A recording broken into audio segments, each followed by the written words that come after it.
Sir? देखिए, आज हमने विशेष पुलिस महानिरीक्षक देवेन भारती जी से मुलाकात की। मुलाकात का जो विषय था वो स्पष्ट था कि राज ठाकरे और उनके जो मैं गुर्गे नहीं कहूँगा, लेकिन जो उनके लोग हैं, जिस तरह से भाषा के नाम के ऊपर जो दिहाड़ी मजदूर है, जो बैंक के कर्मी हैं, जो आम से आम कष्टकरी है, उनको सता रहे हैं। मराठी भाषा, तुम्हें भाषा की शक्ति देखो, भाषा का जो मिठास है उसके ऊपर किसी की कोई आपत्ति नहीं है, पर जिस तरह से जो है मार रहे हैं, पीट रहे हैं, जिस तरह से अपमानित कर रहे हैं, फिर जो हमारी बहनें जो मोबाइल कंपनियों में है उन्हें प्रताड़ित किया जा रहा है, माफ़ी मांगने लगा रहे हैं, सिक्योरिटी गार्ड्स को जो है माफ़ी मांगने लगा रहे हैं, थप्पड़ मार रहे हैं। ये कोई ब्रेवरी नहीं है, ये घिनौना काम जो है राज ठाकरे के जो भाषण दिया था वो भाषण के ऊपर से उनके कार्यकर्ता कर रहा है। इसकी हम निंदा भी किए, कंप्लेंट भी किए पुलिस थानों में, और आज हम जो है देवेन भारती जी सम्माननीय आईपीएस अफसर और विशेष पुलिस महानिरीक्षक उनसे हम मिले। उसके ऊपर हमारी बात लंबी होने पर 4-5 चीज़ें जो खास तौर पे निकल आई, उसमें उन्होंने हमें विश्वास दिलाया कि कल वो बम्बई के सारे जो पुलिस इंस्पेक्टर है उनका मीटिंग बुलाया है। सबसे इम्पोर्टेंट पहली बात, मैं सामान्य तौर पे जो हमारे कष्टकरी है, बम्बई के नागरिक है, हिंदू राष्ट्र भारत मानने वाले जो बम्बई में जो रहते हैं, उनको मैं कहना चाहता हूं कि अपने ऊपर कोई भी किसी भी तरह से राज ठाकरे या उसके लोग जो है गुंडागर्दी कर रहे हैं वो नहीं कर पाएंगे। कल जो है पुलिस कमिश्नर ऑफिस के अंदर जो है मीटिंग होने जा रही है पुलिस इंस्पेक्टर्स की। दूसरी बात हमने जो बताई थी, हमने विनती की थी कि सोशल मीडिया के ऊपर आ रहा है लेकिन कोई कार्रवाई नहीं होती, क्योंकि हमारा दिहाड़ी मजदूर हो या बैंक का अफसर हो, वो जाके कंप्लेंट नहीं करता है क्योंकि डर बैठा रहता है। तो उस पर उन्होंने कहा कि हम उसके ऊपर सोशल मीडिया की भी दखल लेंगे। हमने कहा कि माननीय सुप्रीम कोर्ट ने इस तरह के मामले में माननीय न्याय जस्टिस चंद्रचूड़, जस्टिस खानविलकर और जस्टिस दीपक मिश्रा जी की बेंच ने जो जजमेंट दी है कि वॉच करना है और कार्रवाई करनी है, तो जो इनका जो मसीहा है ये सब करने वाला राज ठाकरे पे भी कार्रवाई हो, और जो तकलीफ दे रहे हैं, गुंडागर्दी कर रहे हैं, उनके भी ऊपर कार्रवाई हो, वो जजमेंट की गाइडलाइंस मानी जाए। उसके ऊपर उन्होंने कहा है कि सोशल मीडिया के ऊपर से भी कार्रवाई की जाएगी। उसके बाद ये कहा गया कि बैंक के अंदर जाके जिस तरह से मारम पिट्टी की जा रही है, या तो वहाँ पर जाकर जो है जो न्यूसेंस क्रिएट किया जा रहा है, उस पर सम्माननीय महोदय आईपीएस ऑफिसर और स्पेशल कमिश्नर जो है उन्होंने कहा है कि ऑलरेडी बैंकिंग फेडरेशन ने कंप्लेंट माननीय मुख्यमंत्री महोदय को दिया है और वो अंडर कंसिडरेशन है, और उसके ऊपर भी बैंक के अंदर जाके आगे कोई गलत करेगा तो ट्रेस पास जैसा गंभीर जो कि एक अपराध है, वो अपराध के लिए सामने जाना पड़ेगा। राज ठाकरे के गुंडों ने ये समझ लेना चाहिए। तीसरी बात, एक इम्पॉर्टेंट बात चर्चा में आई, हमने जो बोलने पर, डर के ऊपर बोलने पर उन्होंने एक विश्वास दिलाया, किसी ने भी डरने की ज़रूरत नहीं है। और चर्चा में 2008 में इसी तरह से जो है घिनौनी हरकत की गई थी, मराठी हिंदी नाम के ऊपर जो है लोगों को जो प्रताड़ित करने की कोशिश हुई थी। 8 का उदाहरण भी उनके ध्यान में है, और अगर कोई गलत करेगा तो गलत भुगतेगा, ये बात के ऊपर भी चर्चा हुई है।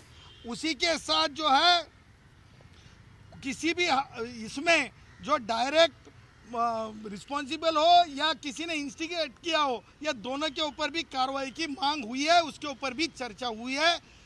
कहना यही है कि राज ठाकरे के गुंडे भाषा के ऊपर किसी के साथ भी किसी को प्रताड़ित नहीं कर पाएंगे। मेरी मर्जी, मेरी मर्जी, मेरी मर्जी। भारत का संविधान हमें कहता है, right to speech and expression की बात करता है। कोई राज ठाकरे हमारे दिहाड़ी मजदूर को, कोई राज ठाकरे हमारे जो भाजीपाला बेचती है, वेजिटेबल वेंडर है, टैक्सी चलाने वाले भाई को कोई अनुदान नहीं देता, तो राज ठाकरे हम पे मॉनिटर करने के लिए ये कोई लग के नहीं गया है। तो हम फिर कहेंगे कि हम जो भी भाषा, राइट टू एक्सप्रेशन और स्पीच के जरिए बोलेंगे मेरी मर्जी। हिंदी बोले या मराठी बोले मेरी मर्जी, हिंदी बोले या मराठी बोले मेरी मर्जी। राज ठाकरे तुम्हारे गुंडे जाके अपमानित करेंगे और आज से जहां जहां जाकर तुम अपमानित करोगे हम वहां जाकर सम्मानित करेंगे। हमारे कष्टकरी को जिसको तुम अपमानित करोगे उसे हम जाके सम्मानित करेंगे। टिक फॉर टैट हम भी अपनी लोकतंत्र के मार्ग से और संविधान के मार्ग से हम लड़ेंगे।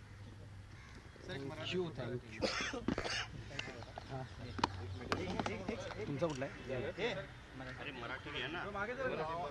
मराठी बाकी आहे, मराठी बाकी आहे। हे थांबा, हे उचल उचल उचल सर, एक मिनिट सर, एक मिनिट। अरे हे कोणाचं अडकलंय सर? आपण आज एक मिनिट थांबून घ्या।